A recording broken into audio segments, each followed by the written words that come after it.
Hello and welcome to Six Figure Authors, the show that helps you take your writing career to the next level. I'm Lindsay Baroker and I'm here with my two co-hosts. I'm Joe Lello. And I'm Andrea Pearson.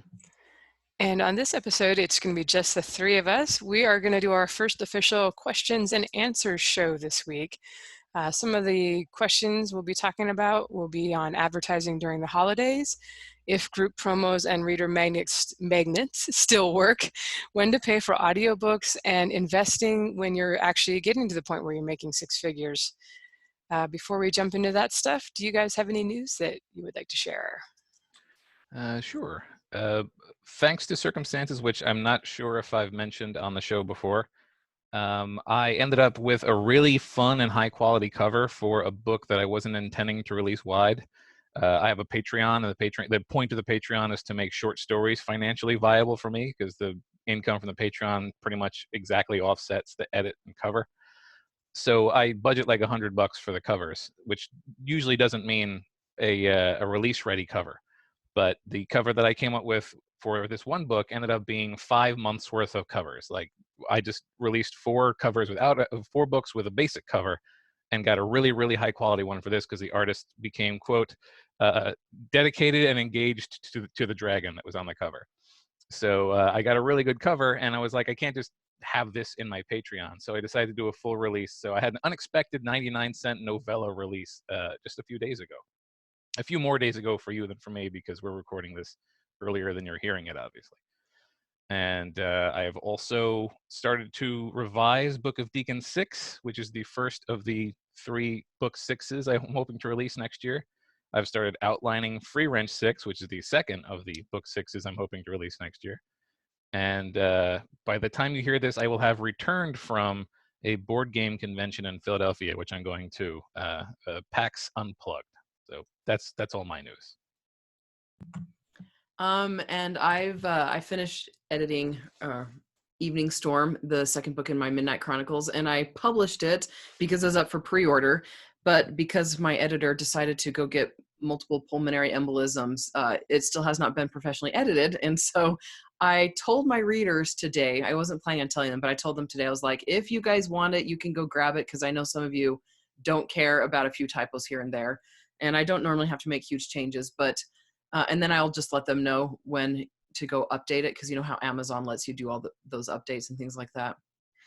Anyway, so yeah, I started dictating this third book in the series today. I got the outline done yesterday and Monday, and looking forward to that. This series has been a lot of fun. It's been, as a couple of my readers have said, it's the most complex series I've ever written. I don't do multiple viewpoints, but instead this guy's like, I'm weaving in between another series I wrote, and then, well, he's trying not to kill people from the other series. So anyway, and then also my course discount is still going live. For those who are interested, you can enter in yellow, the coupon code at selfpublishedoncourses.com to get 30% off my courses. And thank you to those who have already. Welcome aboard my crazy train. Now, do you have any thoughts on, that's very sad to hear about your editor. I hope she's doing better. Because I'm actually the same way. I'm kind of like, I don't have my pre-order set like 6 months out and the book edited like 4 months before the pre-order. You know, I'm often, as soon as it's ready, I want to release it. But do you have any regrets of like, wish you give yourself a little more time for emergencies when things come up? I gave myself lots of time for this one. I do better with tight deadlines, and like my readers are really forgiving, and my books are usually clean, you know, so they're not like, not clean. Well, they're that too, but there's not a whole lot of errors in them. And so I don't know, like I've set the whole entire series up for pre-order. So I'm pretty much, if one book like if I lose a leg, I'm going to be like screwed or something. But I stayed on track pretty decently. I just forgot to plan in for that trip to Vegas for the business masterclass, and so that put me about a week behind. And then my kids get the flu like 3 times in the last 2 months. So, so no, I don't honestly regret it, actually. Which maybe I should. Maybe I should be more serious about it. Yeah, I mean, and that's kind of a fluke thing, but it does seem like probably every once in a while something like that is just likely to happen. And I wish I was a little, you know, I could get ahead I always feel like I'm like catching, struggling to make all the dates I've set with my editor, and I think I'm just a little too ambitious, and so that may be something for myself to work on in the new year. For my news, I've just finished the second novel in my upcoming urban fantasy series and sent it off to my beta readers. Also got the first one back from my editor and sent that off to my typo hunters. There's actually no hurry with this. I'm getting custom illustrations for the covers, and they're going to be a while. I needed a break, I think I mentioned, from my sci-fi, and so I decided to go ahead and get these.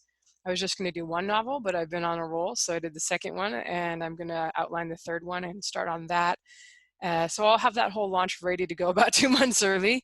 Well, and then that'll give me time to just relax with the sci-fi, because I've mentioned that's probably going to be another like 120 to 150,000 word book. So that is too much for me to do in a month with my sanity intact. So I'll have a little bit of time, but I will launch the new series as I'm working on that. And that should, well, hopefully it'll be a nice boost in income. We'll see.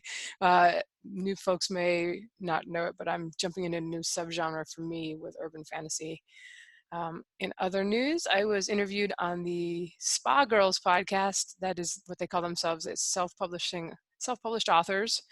And that was a lot of fun. We did the interview with Trudy J at the 20 Books Conference, and I'll go ahead and put the link in the show notes in case you want to check it out. We talked about marketing, launching series, doing cross-genre stuff, covered quite a bit of good stuff, I think. And one more bit of news, not about myself. They just popped in my inbox today from Nink. They are, I thought it might be interesting to you guys. They're kind of doing a beta thing with Lighthouse Insurance Group to start offering US-based Nink members access to affordable health insurance options. And this is kind of a trial for them. And it's interesting because I know a lot of authors, that's one of the big concerns when you quit the day job and suddenly you lose all your benefits and you have to buy your own health insurance, which you can do. And I've done, the whole time I've been self-employed now for more than 15 years. But I've definitely watched it climb. You get a little older, you get a few more issues, and they just, even if nothing else changes, they like to sneak up the rates and you got to go shop for a new plan. And I don't know if, for those of you with a family, kids that got to be on the insurance, and if your husband or wife is also self-employed, it's a very big investment. So I know a lot of authors are wanting that from like SIFWA. I think that's something that's been asked for, and the various writers groups. So I'll just be curious and we'll watch it and see if anything comes of that and if it's a good deal. Do you guys, I guess we'll just jump in with the questions. These are kind of curated from our Facebook group, our new Six Figure Authors Facebook group. I think we have 11? Maybe 11 14. members. 14, all right, but 3 are us. Dang it. So we have 11. Are you going to explain to YouTube viewers why your name is Joseph Lalo? Joe actually said it doesn't show up on YouTube. Dang it. But Are you sure? Because it did before. Oh, that was when you guys did YouTube Live. I think Google Hangouts it did. Yeah, I am in the captain's chair this week, learning how to record the show, just in case, because I think Joe has one day he's going to miss in January, and I was like, well, let's just make sure either Andrea or I could do it. So I'm recording. So right now, for those of us in this chat, it shows there's 2 Joe Lalos and an Andrea, but we got it, guys. We're not confused. All right, so first 2 questions come from the Facebook group. We're giving those priority to people who actually come and join our group and ask the questions there. And Matt asks, I had the audio version done of my first in series, and while I was happy with the narrator at the time, because this was my first audiobook, the reviews have not been kind to him. I'm coming up on a year since release and decided I wanted to finish out the series, but I've only sold about 25 audiobooks in that time. Another narrator said it was best to either have the original, finish the series, or buy him out and start over with a new narrator. However, I chose the royalty share option as I don't have the budget to pay a narrator up front, and I'm stuck with a 7-year contract. What are my options? Walk away, buy out? I don't really have a working relationship with the original narrator. Okay. Oh, so that's for us to answer right now, right? Yeah. I actually was just going to say, I'm going to let Joe and Lindsay answer because I haven't done audiobooks, but can't wait to hear what they say. Yeah, right. So having a poorly reviewed first in series can be a bit of an anchor if you're going for an audiobook specific audience. Because I mean, if these are people that only buy audiobooks, then they're only going to see a poorly reviewed audiobook in the store. So that can be an issue. If I were in your situation, I can't tell you exactly what to do because I don't know that there is necessarily one answer. And if I were in your situation, I wouldn't worry too much about sticking with the same narrator. Like if you have a very successfully narrated book, there are people who, like we've had on other podcasts talk about, there are people who are loyal to narrators who will go and listen to other books narrated by the same narrator because they love narrators. If you're getting bad reviews on this narrator, presumably they don't have a very strong following. So there's not that impetus to continue using the same narrator. And I understand the value of having a consistent narrator through a series, but again, that's not really an issue here because not a lot of people have picked up the first book. So there's not a lot of people who are going to have to grapple with the change in narrators from one to another. So if in your situation, I would just pick another narrator and continue on as I have with a new narrator that's perhaps more closely selected, more carefully selected for quality. If you're really a stickler, you want the books to sound similar, then select your narrator to have a similar delivery to the previous one, just overall improved. But again, since you've got so few books sold, I don't think that you're going to run into any of the issues that a larger series, a more successful series, would have with changing narrators. I don't think it's necessarily worth buying the person out in this situation. I'm not even sure how that would happen with the royalty share. I'm sure things are complicated in that way. I think I'm going to disagree with you, Joe, because I think if they listen to the first one and it's that bad, and I don't know if it's that bad or it's just the reviews are not that great, people aren't going to give book 2 a shot. I think they're just going to say, oh, that sucks. I'm not going to move on with this. So I definitely see the dilemma. First off, my question is like, how many reviews are on there? Do you feel that it's an honest reflection? I mean, you've said you only sold 25, so are there like three reviews? And if so, is it possible you could boost up the review average? If you don't feel it's poorly done, maybe you could get some coupon codes from Audible or ACX, ask for another 25. If you've already used your 25, they might give it to you. And distribute it, try to get some new reviews, see if you can bring up the average. But if you agree and you feel that the narration's not very good, I answered in the Facebook group, one possibility would be to put together like a 3-book box set if you have like that many out in the series.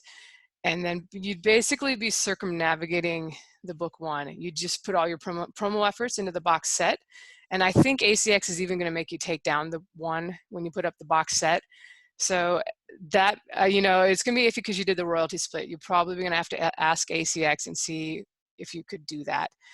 But my other thing is I'm wondering, is this the best use of your money and your time? If you're not selling enough ebooks to cover the cost of just financing this on your own, I'm thinking your series might not be selling well enough that you're ever going to earn out on the audio.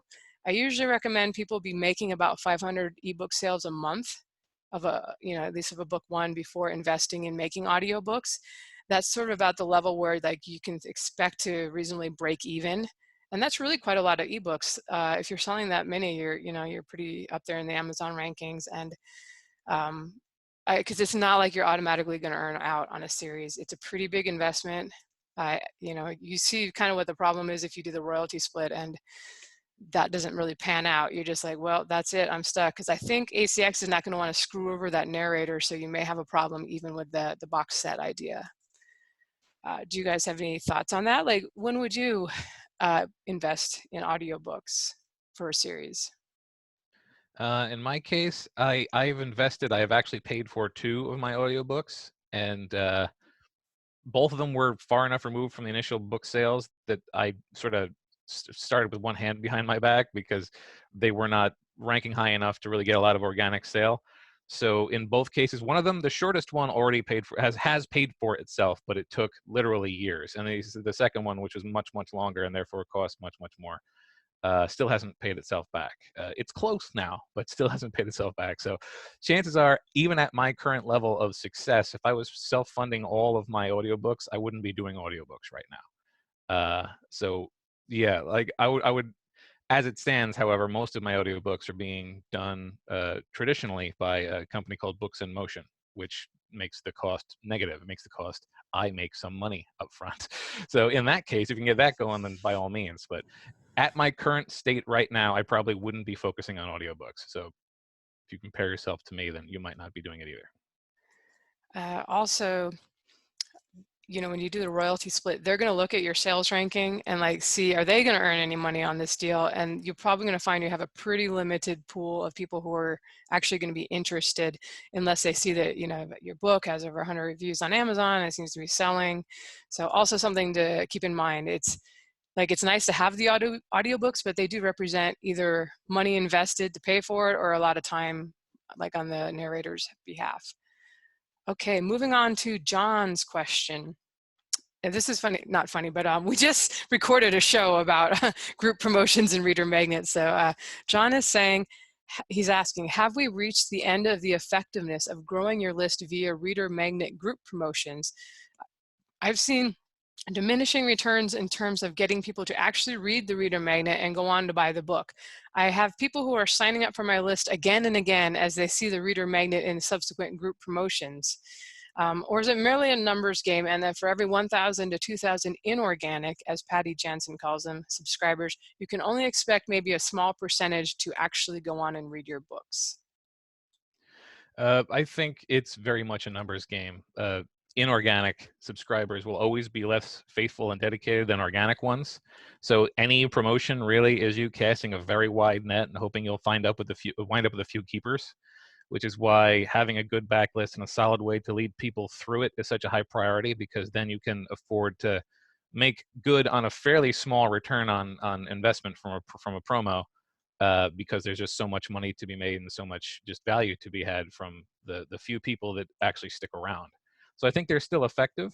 I think they're as effective as any promo can be, which is to say, if they're run well, they can still be of a lot of value to you. But you have to sort of set your expectations correctly. You're not going to retain most of the people who you find in that way.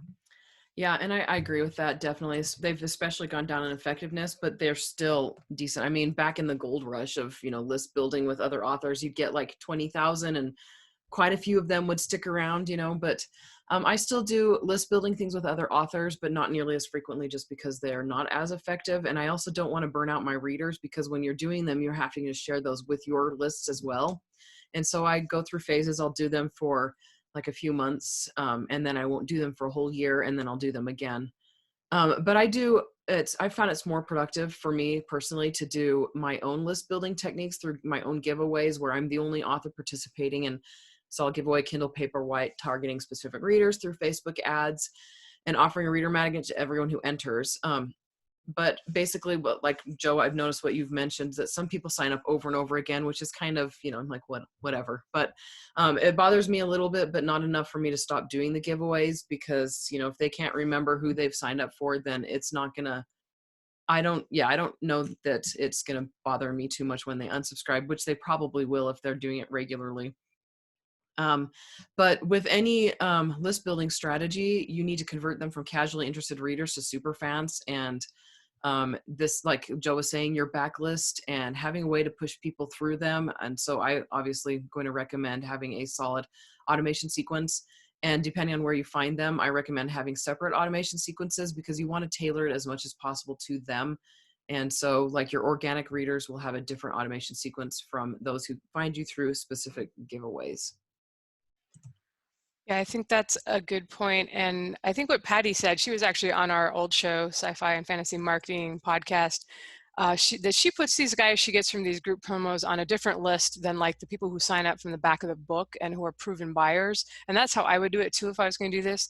I will say it's been a long time since I've done any of these group promotions. And even when I did it, it was more promoting a box set rather than doing like the story origins kind of model that we were talking about last week. And so that's what I would do, is make a separate list for these people and treat them like freebie seekers, bargain hunters. That's perfectly fine. It's probably the same folks that subscribe to like BookBub. And rather than just going straight from like, well, did you enjoy my reader magnet? Here, buy the book for $5. maybe you give them book 2 for 99 cents, or maybe you let them know when you've got a 5-book box set for 99 cents that you're plugging right now because you're also, trying to get the Kindle Unlimited page reads. So you might just kind of reserve this list for when you've got deals and you want more sales, because that helps with your rankings and such on the stores. But maybe they're not going to be your super fans, or only a small portion of them. You can do like what Andrea is saying, kind of bring them along, have the automation sequence, and then eventually maybe they get moved over to the list of actual proven buyers and they do become fans. But I do think it's like you were saying, maybe you need 1,000 or 2,000 to find 10 real good fans in that group. Another thing is, if you're doing the same reader magnet every time, like you're giving away the same prequel novella over and over and over, and it's the same people that are, signing up for these things, that could cause you to lose some effectiveness. Same as if you, promote the same book one on BookBub over and over again. Even though they're BookBub, you're still not going to get the same results. They only have so much turnover and so many readers out there in each genre. So I would say freshen it up, write a new story or make something else that's for sale, take that and start using it for some promos. And last thing I would say is, if you have the option for with these group promos and newsletter swaps to be in it with authors who have a list full of book buyers, like, somebody who sells well and you're pretty sure their list is, you can't interrogate people like, hey, where are you getting the people on your list? But if their list is like 40,000 people, they're probably also got them through like, a lot of advertising, a lot of giving away freebies. But if they're like, hey, I have only 6,000 people on my list, and you look at their sales rankings and they do really well as an author, that's probably like a really good list of proven buyers. So you're going to have a different audience that your stuff is going out to, rather than just necessarily the people that go for all the free promos. All right, do you guys have any more thoughts on that before we move on? No thoughts. Excellent. Okay. The next is more of a comment from Kev. He says, I'd be interested in hearing about how your editing process has changed as you've become more experienced.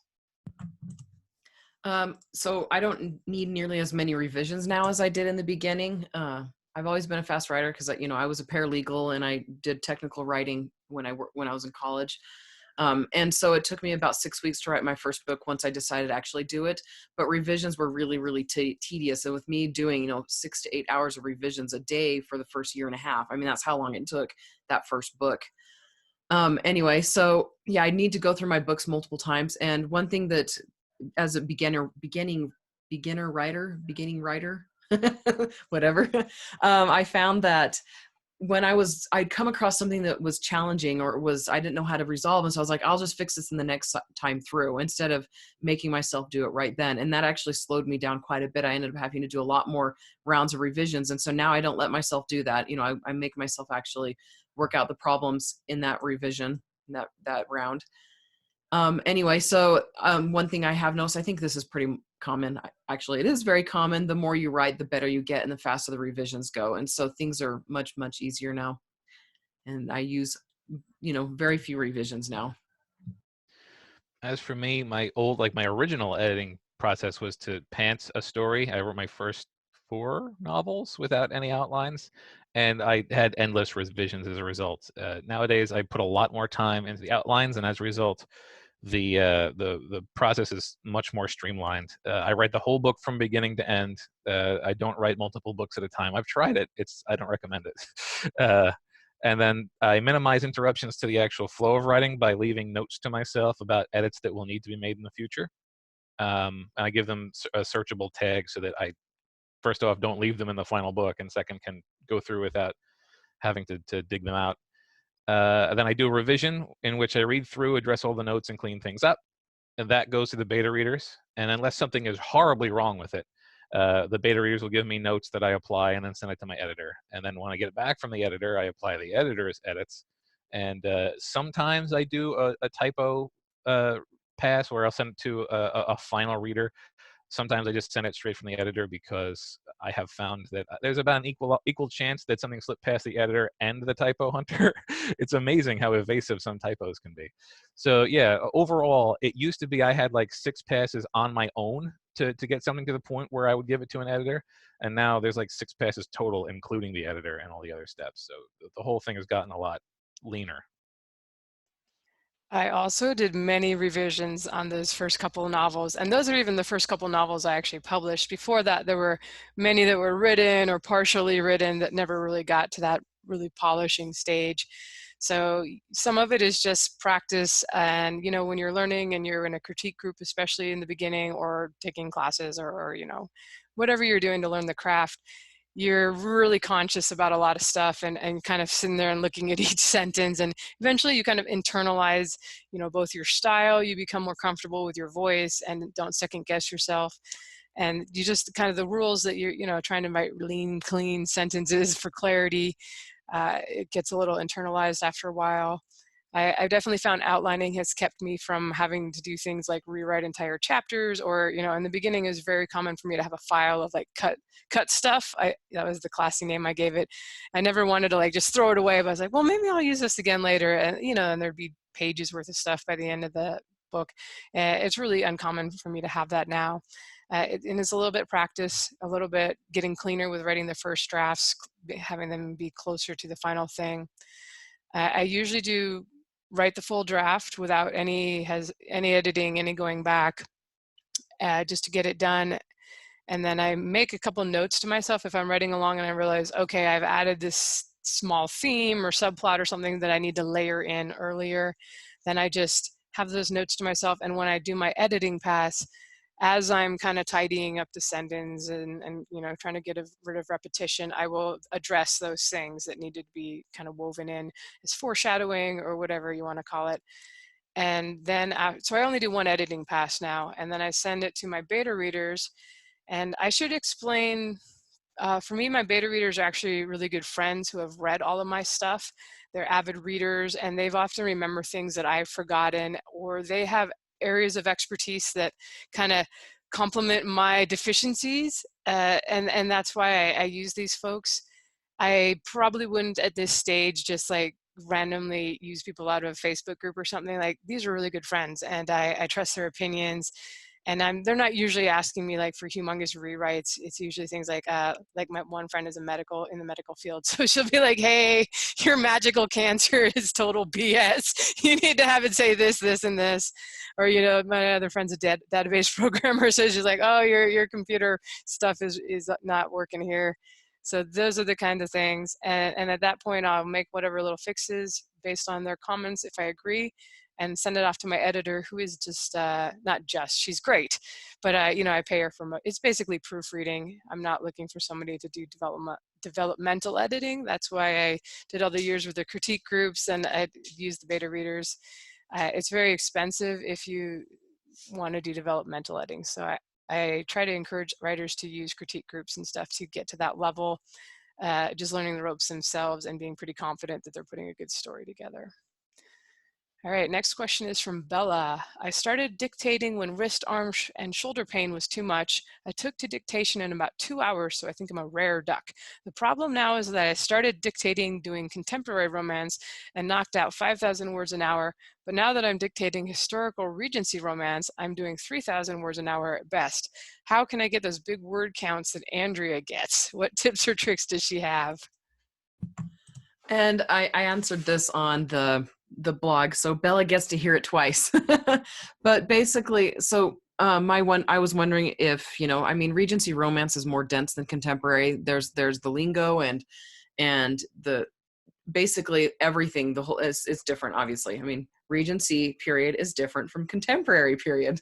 And so one thing that I was going to suggest was you could focus on having it be more modern, and just to get the words out, and because getting it on paper is the most important part, and then tailor it to the Regency in revision.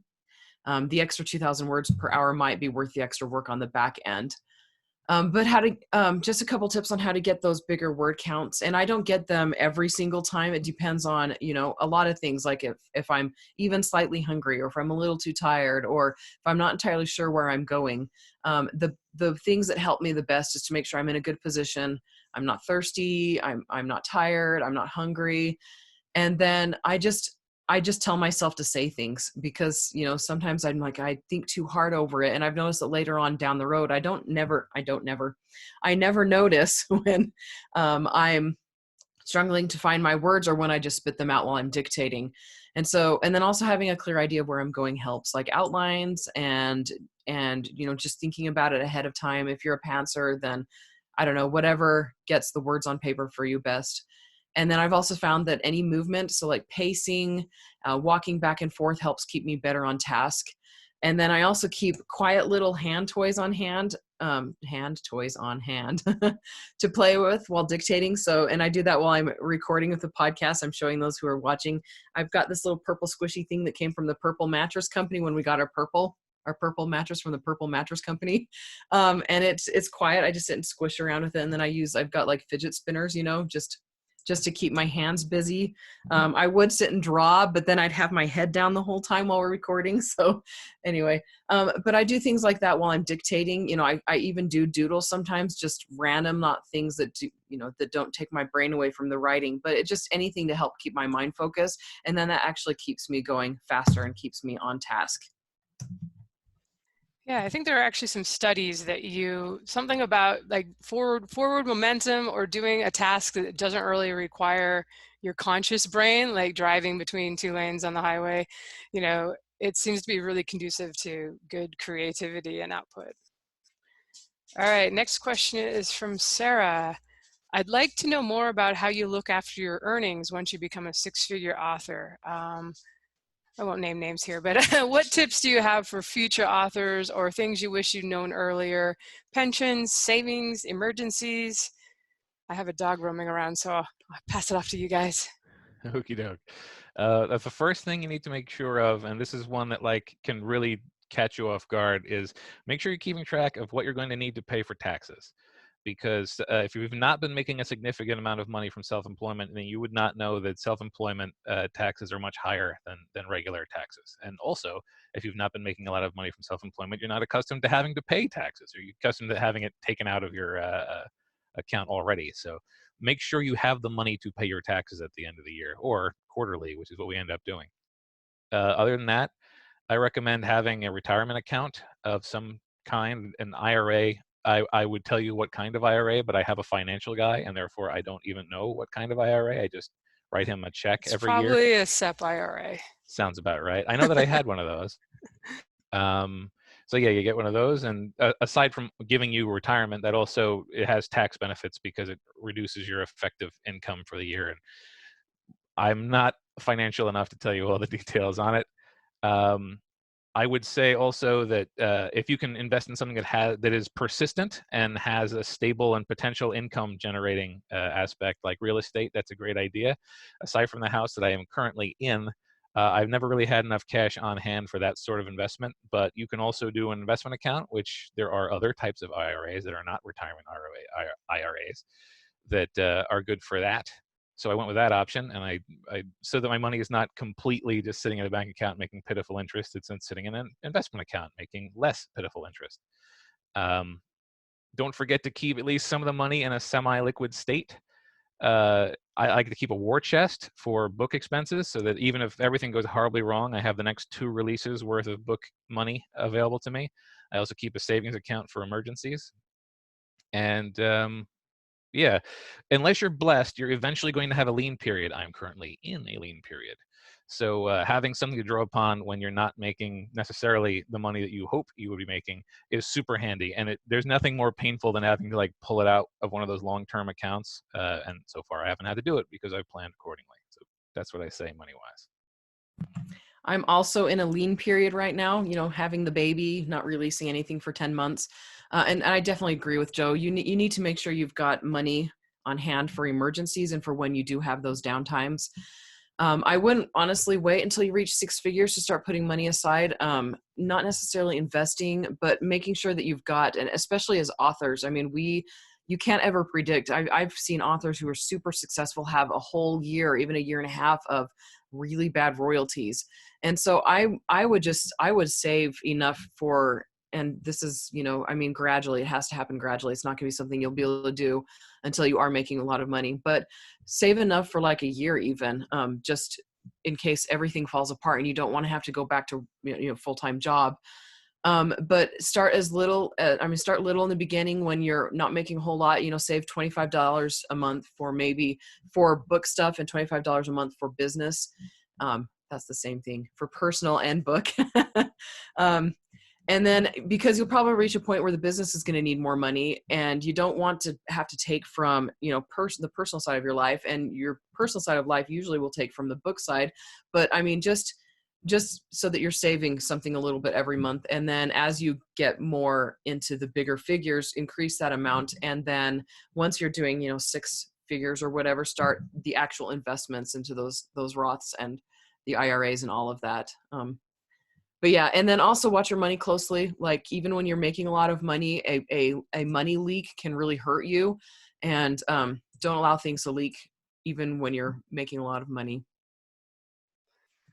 All right, and we should probably have started off with the fact that we're just telling you what we do. We'll try to get somebody on the show, maybe Joe Solari. I know he's done a bunch of podcasts that actually does this for a living and advises authors and handles their accounts and has some good suggestions.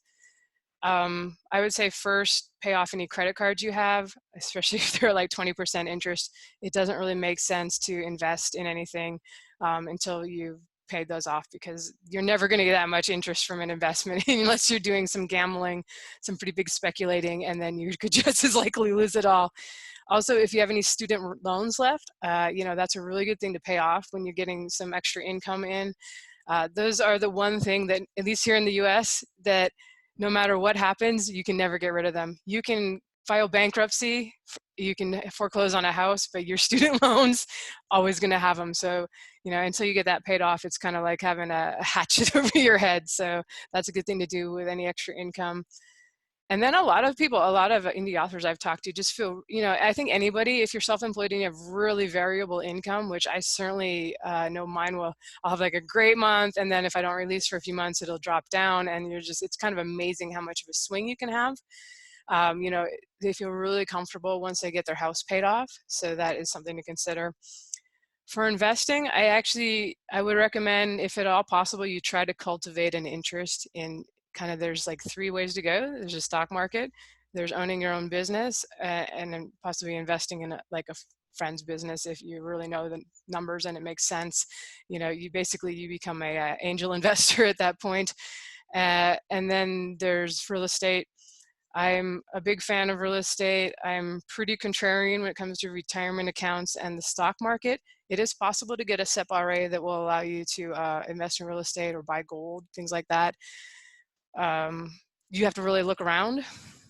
And one thing that's kind of worth thinking about, as authors, we're a little different than wage earners, who most retirement accounts exist under the assumption that you are going to stop earning income at age 65 when you retire, and everything you get after that is just going to come from your, whatever investments you have. So the assumption is that you're going to be in a lower tax bracket after you retire. So retirement accounts today, it's set up for you to defer taxes.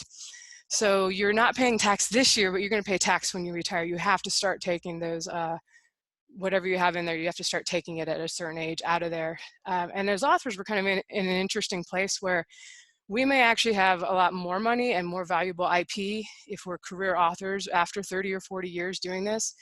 As an example, I don't know what Dean Koontz got for his first book, like in the 70s, but I'm going to assume probably like a $5,000 advance. And there was just an article, he accepted a contract with Amazon for like $4 or $5 million. And he's in his 70s now, so he's taking retirement income. So he's going to have to pay taxes on that retirement income at the same rate, whatever 40% that he's paying on those millions he's getting. So it's not like we're all going to be rich when we retire, but as IP creators, it's just worth considering. Like, I actually like to pay taxes on stuff today and not have to worry about like what the tax rate's going to be when I retire, and what if I am making more then and then I didn't really win anything. So, and I'm also not a big fan of the stock market. There's a lot of reasons. The big one is you don't control it whatsoever. You're completely at the whim. Other than you can pick your stocks, and most people don't even do that. They just get an index fund or a mutual fund, and somebody else is picking them. And then you're invested in these companies that, if you had a half idea what these people do, you're like objecting to the CEOs making $20 million and the entry-level people making less than minimum wage. You're backing all that if you're an investor in this company. So just something to think about. When you own your own business or your own real estate, you control it 100%. You also can't, if you buy stocks, you can't get financing for them. If you buy real estate, you can finance it. You need 20% down usually for an investment property, but the bank will pay the other 80% and you still control it 100%. You've got a tenant in there that's paying for your mortgage. You don't want to do it in a market where you're speculating and you can't get the rent to cover the mortgage. And I fully admit this is a really hard time to find markets right now where you can buy with 20% down and actually have the renter pay off the mortgage, and ideally a property management company, because most of us writers are not going to want to like go fix toilets in the middle of the night. But when, with real estate, you also get depreciation. It's sort of the only tax-friendly thing out there. You're not getting any perks from the stock market, right? Nobody's paying you to use your stocks. With real estate, like I said, you've got a tenant that's paying to you and paying off your property for you. And lastly, when you sell stocks, you pay taxes on what you earn. Whereas if you sell an investment real estate property and you do it the right way, you can roll it over into a new property. As long as there's stuff you got to do it within a certain amount of days and stuff. But like you could go sell a house and go into a 4-unit apartment building and not pay taxes on the sale of the house. So there's a lot of, you've heard it, to go listen to some of the real estate podcasts out there. If you're all interested in it, it may take less money than you think to get into stuff. Sometimes you can't do it in the market where you live if you're in an expensive metro area. But the Creating Wealth podcast with Jason Hartman, that's a pretty good one to listen to. He has a lot of opinions on things that I don't agree with and you don't necessarily agree with, but he practices what he preaches, and he preaches the same thing, for like the last 10 years, which is buy single family rental properties in markets that make sense. So if you're interested, you can get into that. I will get off my real estate soapbox now and my stock market soapbox and just, but I do think that it's worth getting interested in something, if at all possible, because nobody's ever going to manage your money as good as you can. It's just like being an author trying to find somebody to do ads for you. Nobody cares as much as you do about how your books sell and about the return on your investment from your ads. Okay, sorry, that was like way more than probably the listener wanted. And my co-hosts are probably like falling asleep. So we'll move on to the next question from Vale. I'd like to hear a little bit about mastermind groups. Most of the big authors are already in secret masterminds, but small authors with only 2 to 8 books out are starting to form their own to help each other out. Sometimes you learn best from what your peers are trying to do rather than from someone much farther up the author career path. What sorts of things have you all found useful from masterminds? How do they work best, and what would you watch out for? This was actually really interesting to me, this question, because I've been thinking a lot about masterminds a lot lately. I've been in a couple that were really fantastic, and I'm going to be starting some soon, probably maybe towards the end of spring. It just depends on how things go, with kids and everything. But what I plan on doing is I'll have an approval process in place, and I'll charge $400 or $500 a month for 2 hours every week. I'd expect the authors participating to be willing to brainstorm together and work through problems and come up with ideas, plus follow through. And then I also plan to learn from them too, because basically everybody has something that they can teach.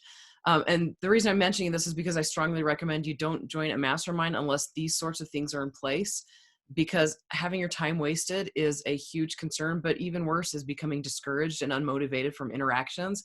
So if you join the wrong mastermind and people in there don't follow through, they waste your time, they goof off, they talk about things that are unrelated, or if they just, don't apply anything, and yeah, it can be very discouraging and very unmotivating. And if the mastermind is free and there isn't an approval process in place, there's a risk of joining the wrong one. If you're doing a mastermind with authors who are all on the same level, someone will need to spearhead it, and that someone should have an approval process in place. There needs to be commitment so people don't blow it off, which is why I recommend money being involved in some way. It's not necessary, and the amount of money can be lower than what I charge, but do consider it. If there isn't a mentorship involved, the money could go into like a pool or something for advertising and running joint promotions. Okay, so don't work with someone who isn't serious about success and who doesn't have motivation, ambition, and drive.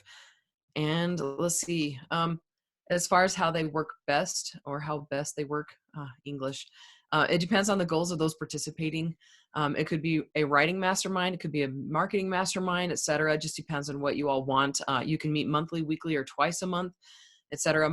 I'm planning on mine going for about 2 months with weekly meetings.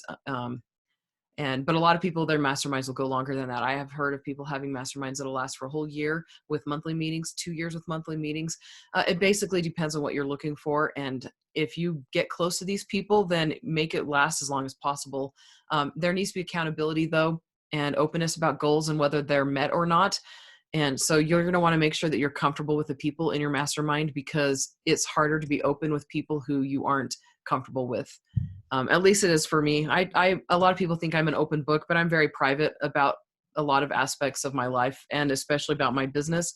And so if I'm not comfortable with somebody, I'm not going to, tell them what's going on, basically. All right, Joe, are you skipping this one? No masterminding thoughts? I was going to write, I'm not 100% sure what a mastermind group is, which should give you an idea of how many of them I am in. All right. Well, I'm not in any official mastermind groups either, and I'm actually a little jaded against the idea, and not like what Andrew's talking about, but I came out of paying attention to a lot of podcasts and people in the internet business sphere and entrepreneurship sphere, and you would see like, this week I'm going to so-and-so's mastermind with Tony Robbins in the Caribbean, $30,000, and I'm going to learn tons of things and network with really important people.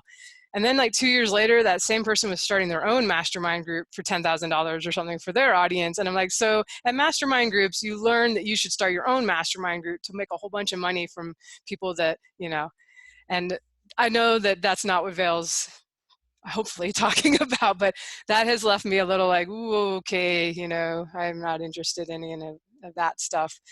And that's just being a little jaded about the entrepreneurship sphere, out there.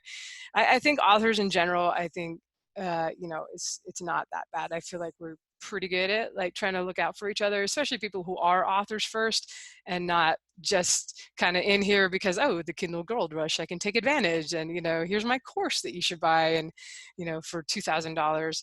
I think most of the authors, most of the people in the community doing courses and things are authors and really care and, they're podcasting and have good reputations. And, I know there's some romance masterminds, sci-fi community has some of that stuff going on. I'm sure all the genres do.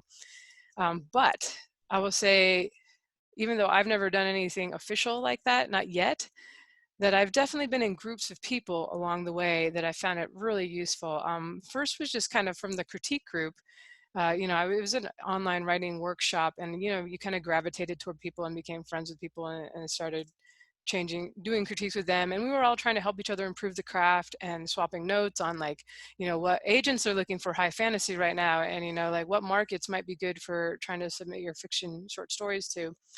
And I found that really useful. Now I'm in some Facebook groups and we occasionally talk about like what we're doing, what's working and what's not. And I think that's absolutely fine. I think if you're newer, not making a lot yet, that, there's a limit to how much you want to spend. And I think Andrea sound like you're going to be kind of coaching people, maybe more than an informal kind of Facebook group. So, and everybody can decide what they want. Do you just want some other people that are at the same level and learning things from them and chatting with them every week or month or whatever you decide? And I know people that I often, did I say that? I know people that do Skype calls like every couple times a month, and like nobody's making any money. They're just supportively talking to each other and talking about what's working. So there's a whole lot of levels. You can definitely, there's going to be a point where maybe you do want to spend X money and go on this cool trip and talk with like some high sellers in the genre. But I think there's nothing wrong with like just starting a Facebook group with some people in your genre, or it doesn't even have to be in your genre. I get a ton out of talking with my friends, the beta readers I mentioned, even though they're not publishing. Sometimes they have great suggestions, because sometimes when you're in the industry, you're like the worst one to actually analytically sit back and be like, whoa, are you sure you want to spend $25,000 or $35,000 on advertising this month? Because that seems like insanity, but you're so in like other authors are doing this and I need to be doing this. And it can be helpful to have somebody just smart and not in the industry who can, give you some suggestions. And if nobody is inviting you yet to, some secret Facebook group, start your own. That's how all these things get started. I have one for like women who write science fiction, and the only stipulation was like, are you a woman? Are you writing science fiction? Believe it or not, that was only about 20 people that I dug up, at least hunting down on the Amazon rankings. And, we chat about some of the sci-fi stuff, and, it's fun to have little groups like that. So just start your own and kind of pick some people that, think might join.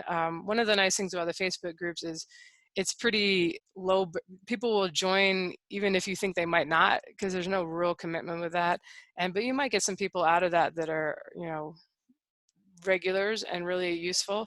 I'm in a couple where just people, like they know, they're like, the Amazon is late, 5 hours late on the payment, or, the rankings seem weird today, something's going on. I never pay that much attention. So it's nice when other people do, and you can just see like, do I need to pay attention to this? No. Or maybe I do need to pay attention to this. So I guess that was more rambling than needed. It's a rambling night. We're recording in the evening and I have wine, so I can blame that. Do you guys have any more thoughts? Or Andrea, do you want to rebut anything I said? I didn't mean to like call you out on your on your group. The only thing I want to rebut is our notes. You have the words "I often," and then they don't go anywhere. And I was like, "What? I feel like that's important." Oh no, I don't know what I was typing. That was when I was like trying to type answers to the questions and also figure out how I was going to do this Zoom hangout as Joe Lalo. No, I totally agree with you. I mean, I obviously 30,000. I mean, if I had 30,000 to spend on a cool But Tony cruise, Robbins was there. okay, And it was in the Caribbean.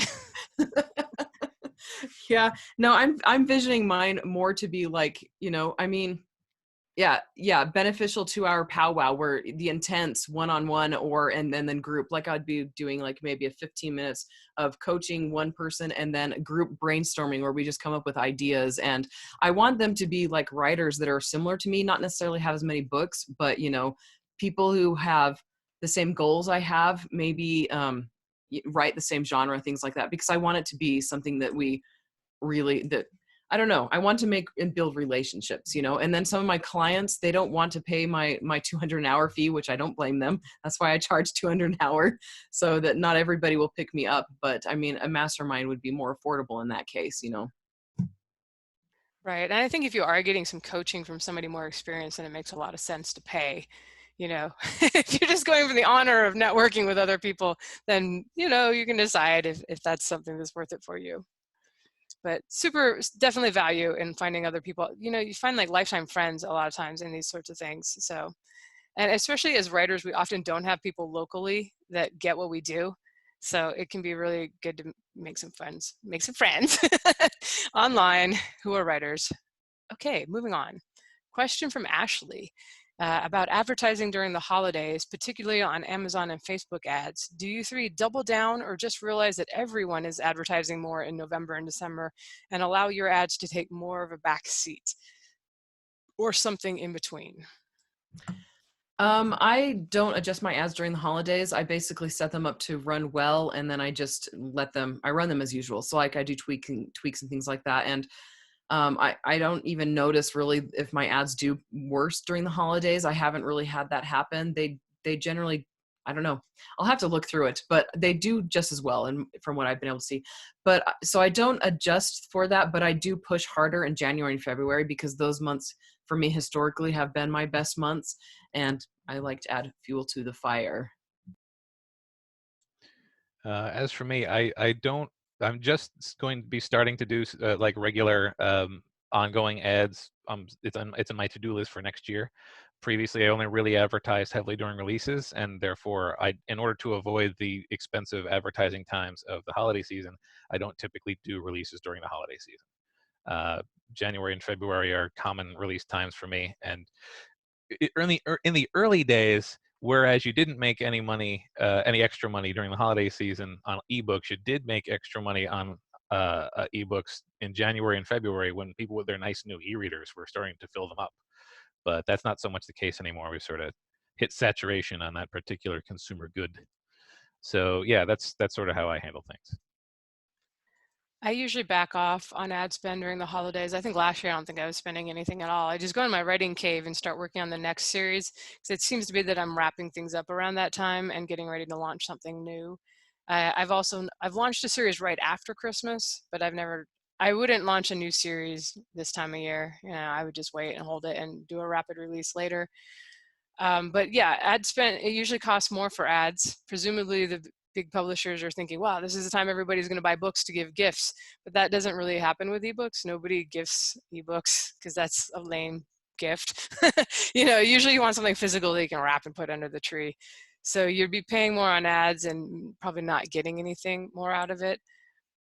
Yeah, I guess that's about all I have to say on that. I feel like I was going to say something else, but I've said so much tonight that it's really not necessary. Ashley also asked, what do you consider a good CTR on Amazon ads? For me, Amazon ad. Well, first of all, CTR is click-through rate for people who don't know. I'm trying to be mindful of when there's things that come along that might not be universally known. I don't pay attention to click-through rate specifically for Amazon ads or for really all ads. When I'm actually hardcore doing the math on this stuff, I work it out based on cost per click and calibrate the cost per click by how much I'm likely to make from read-through and stuff. So I don't care too much about the click-through rate as long as the clicks are cheap enough. And that goes across the board. However, I have been doing a fair amount. I took a break during November to do NaNoWriMo, but I have been doing a fair amount of research and practicing and experimenting in BookBub. And David Gaughran recommends aiming for a click-through rate of 2% or higher when you're testing. So, but it's going to be lower on Amazon almost always. BookBub is pretty darn high on the click-through rate. So my husband runs my Amazon ads. I think I've said that before, and I asked him about this, and he says he doesn't focus on the click-through rate. He watches the ACOS, even though it's historically and not usually very accurate, and most everybody says not to pay attention to it.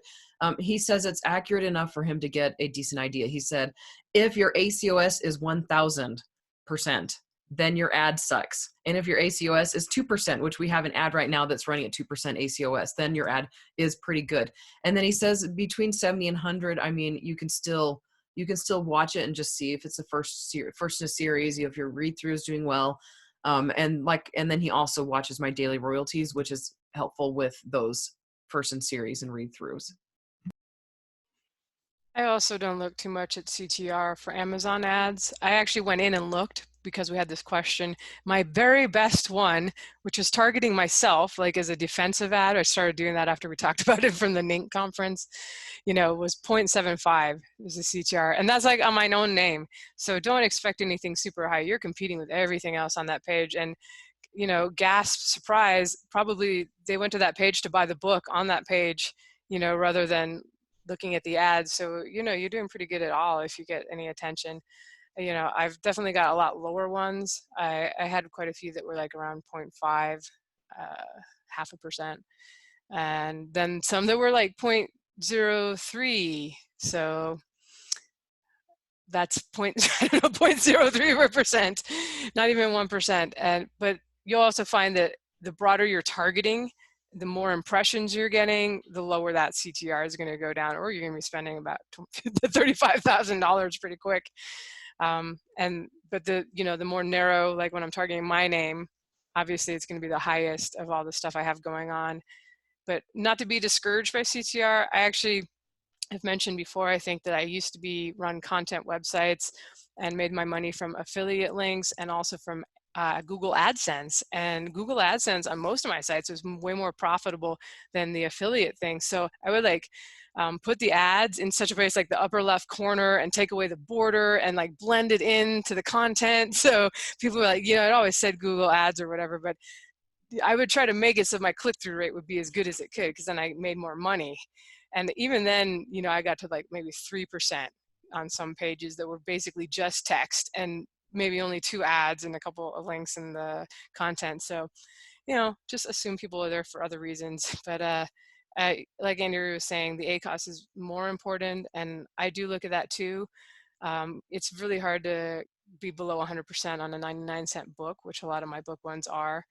I mean, you can do it if you're really targeted, but as soon as you say, dude, I want the whole space opera category, and I want these 5 other sci-fi subcategories, yeah, it's going to be way up there. So you have to decide, if that's something you're interested in, or if you just want to really make sure you're getting a good return, which takes more time to get a good return. So you're kind of weighing how much time do I want to fiddle with these ads and versus how much am I making from them. So It's a situation. Next question is from Tristy. How can an author stand out in the middle of the sea of other authors?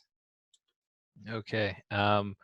The artistic answer is to write whatever you're most passionate about. There's a quote from Neil Gaiman I mentioned a lot, which is, other people can write other books better than I can, but nobody can write a Neil Gaiman book better than I can. So if you really focus on writing something you're really enthusiastic about and that you like best, then no matter what book you write is going to be unique to you, and therefore it will stand out. Now that is the artistic. In my notes, I have it as the chicken soup for the soul answer. More practically, it's a lot less, encouraging and more, figure it out. And that's, you're going to want a book cover that is genre appropriate and it catches the eye. And ideally, that means someone will click on it. Once they click on it, you're going to want a short, punchy book description. Short, punchy, whatever. You're going to want a good book description. Mine tend to be pretty long, and shorter, punchier ones tend to work better. But once they read that, ideally they'll buy the book, and then they'll read that wonderful standout novel that you wrote that's so wonderful, and hopefully get sunk in and addicted. But so yeah, like the happy version is whatever you like best will stand out. And the realistic version is you're going to have to really polish it until it shines. And Tristy is my editor, and she gets my advice privately for free. But she's absolutely fantastic. Her books are really good. She's been doing this for a very long time. But Tristy, you know what your strengths are, and I'll tell you those again. You're fantastic at cozy mysteries and things like that. And I would say write to your strengths. You have some absolutely fantastic. Your Western romances are really good. We'll get into that more one-on-one. I want to hear what Lindsay has to say, though. Oddly specific tips there for the Q&A.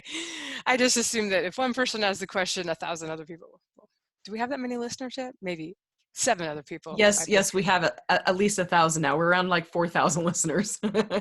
Oh, cool. So yeah, I would also agree that, you'll figure out what your strengths are as a writer, just lean into that. For me, I love doing characters. I love doing banter. So I just set myself plots where there's going to be, like, I will almost never write a story where the characters by themselves for a long time, because I can't do banter unless they're by themselves. They get Ascension Sword if they're by themselves, so there can be banter. Or in the new series, Ascension Magical Silver Tiger. So there's, realize what your strengths are and what kind of makes you unique as a writer. And then it becomes a little less important with the other stuff. Like, it's always great to have good covers and stuff, like Joe was saying, do the best you can, but it's not so much about like, I got to be above and beyond all the other authors out there. It's about, being good enough to be found, doing enough marketing that you get your stuff found, and then being the one person that can write stories like you write, like Neil Gaiman can write Neil Gaiman stories, and having your own style and voice that people love, or at least some people. I think one of the biggest compliments you can get is when a reader says they would have known it was your book even if your name wasn't on the front. And you don't have to be everybody's favorite author. You just have to be enough people's favorite author. But the goal is to become somebody's favorite author, and that's, through developing your unique voice and giving something that they maybe struggle to find out there in the sea of authors. All right, we might just do a couple more and not necessarily do that last one that's really long today. Do you have any, this is from Lana, do you have any predictions for 2020? Anything indie related, from genres to marketing? My official notes on this are not really. I have found that my predictions in the past have been I never go out on a limb with my predictions. So I didn't even really make predictions this year. My predictions are I will work harder on my books and try to improve my marketing. That is what my prediction is, what I can do. So all I could say is that if I'm going to give a real prediction, it's that things are going to continue on the trajectory they are, which is to say they'll get a little bit harder, the market will get a little bit more competitive, and we're going to have to get a little bit more clever in order to continue to succeed. Dang it, Joe, you weren't supposed to give an actual prediction. So I've only ever done like one prediction, and that was back in 2012, and I predicted that ebooks would get bigger, and guess what? I was right.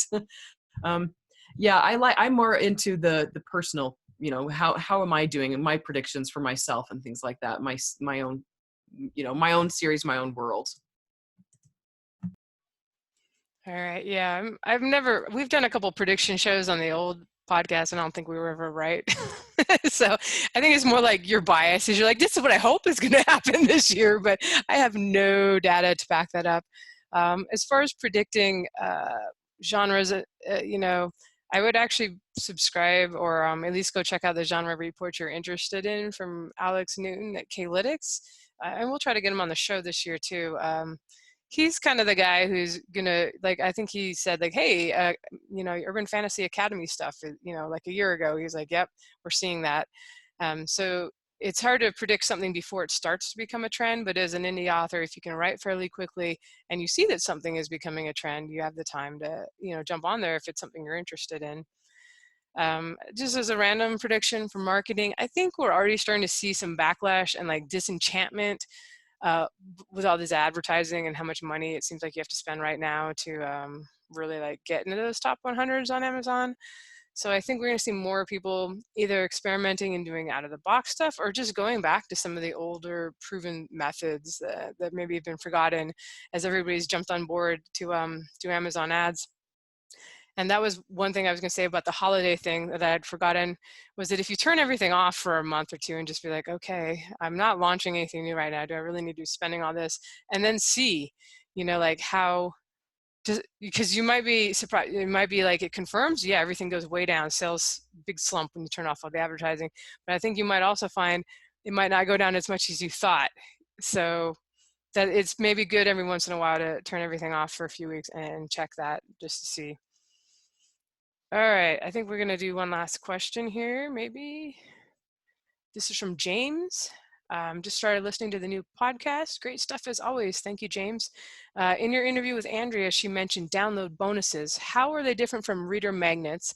Can your reader magnet also be your download bonus, especially if you're distributing the magnet through BookFunnel? Can you mention your download bonus in your book's Amazon description? I'm going to defer to Andrea for a more complete answer on this because I don't do download bonuses, but I would call a download bonus like a goodie that you give somebody as like a treat, whereas a reader magnet is more of a thing that funnels people into your series. Like that's how I would use it. Andrea, do you have an answer? I do. I just thought you were going to answer first. Oh no, I actually didn't see whatever you wrote in here. So that's go ahead. It was kind of for you. It was kind of for you. Yeah, that was when I was getting to the end of the list and my kids were like, "It's bedtime and dinner time," and yeah, chaos ensued. And so I was like, "I'll just answer it live." Okay, so a reader magnet is something that you give to your list to get them to subscribe. So something exclusive. A download bonus is something you want to use to get people who are subscribed to your list and other readers to download a book. And so your readers in your list already have your reader magnet, so you're going to want your download bonuses to be different. You want those people. It's basically because once you get them in your list, you want them to actually go on and buy. And so that's why I use a download bonus. I don't think you should mention your download bonus in your book's Amazon description, mainly because a download bonus is going to be something that's temporary. It's a promotional event that's, doesn't last forever. Let's see. So that's how they're different from reader magnets. Let's see. Download bonus. Can your reader magnet also be your download bonus? Let's see. I think I answered it, right? Right. Yeah, I think in that interview you were mentioning like, and if they bought it in the first 2 weeks or something, they got a bonus. Was that? Yeah. So sounds good to me. I haven't done that either. I would just say that, yeah, your reader magnet's probably the one thing that's like most enticing that's going to get people who read the book to sign up to your mailing list. And that's the main purpose, to get them on your list. And that might be the prequel novella, or it might be the POV scenes from that enigmatic dude that never gets a POV in the main series. I'm reading the Kate Daniels books right now. I know she has bonus, like current POV stuff that was a bonus. So that might be the kind of thing for your reader magnet. But, well, I guess we'll just go ahead and mention Raphael's comments here, because I'm going to just refer you to somebody else's podcast, Raphael. But the question was, he wants to know more about publishing on foreign Kindle stores. Do we do this? Best practices regarding production of an international version of a book? Is there a launch strategy for publishing in multiple languages, countries, pros and cons of publishing the one title at the same time in different languages? How profitable is it to publish abroad? Which countries and languages are most profitable? Any concerns with taxes? So most indie authors have really struggled to make it worthwhile to do translations. It's thousands of dollars. You not only need to hire someone to do the translation, but you also need to hire an editor to edit the translation, and then you need to be able to market in that language. Probably the one time when it might make sense, well, there's probably a couple times, but if you are like bilingual and you can actually do the marketing and stuff in that language, and you can read the translated book and, like, is this good? Is this a quality translation? Then it may make more sense for you. Also, if there is a market in that language for your genre, I know Germany would probably be where I would try if I was going to go do it on my own, just because I have a big readership of my English language fantasy over there. And but I'm going to refer you to Joanna Penn's recent episode on translating into German and a lot of the challenges involved. And I'll put the episode in the show notes. But it's actually just she published on November 22nd, 2019, and she kind of went into a lot more of this stuff because she also did translations a few years ago and found that she didn't like how it went and backed off for a while. But now she's getting back into it. So you may, if you haven't already listened to that, you may find it very useful. Okay, guys, I feel like I talked a lot. I'm like really tired. It's nighttime, it's bedtime. Do you have any final tips for readers or anything you want to say in wrapping up? You didn't talk a lot. You read questions, so that made it sound like you talked a lot for you. My mouth is dry. I'm like, gosh, I need to hydrate with something besides wine, apparently. No, I think we did good. I pat ourselves on the back. Good job, you guys. Excellent episode. Yeah. No, Joe, do you have any comments? No, we did a good job. We answered the questions, and I admitted to ignorance on things I didn't know about, which is important. You don't want to hear advice on something that I don't know. You could have given advice on masterminds and just, made it up as you went. Absolutely, but I didn't. Honesty. All right, well, let's just go ahead and wrap it up then. Thanks everyone for listening. We've got some interviews coming up the rest of the month, so hopefully they will be useful to you. In the meantime, please visit sixfigureauthors.com with the number 6 for the episode show notes to leave a comment or to ask a question for a future show, or if you want to join the 11 other people besides us in the Facebook group, search for Six Figure Authors there, or I'm also going to put the link that will show up in the show notes so you can just pop right over to the group, and you can also ask questions there. Thanks, everyone. Have a good week. Bye. Bye, everybody. Yes. Wait. I got to stop this. Hang on. I got to find the button. The tribbles are in charge of the captain's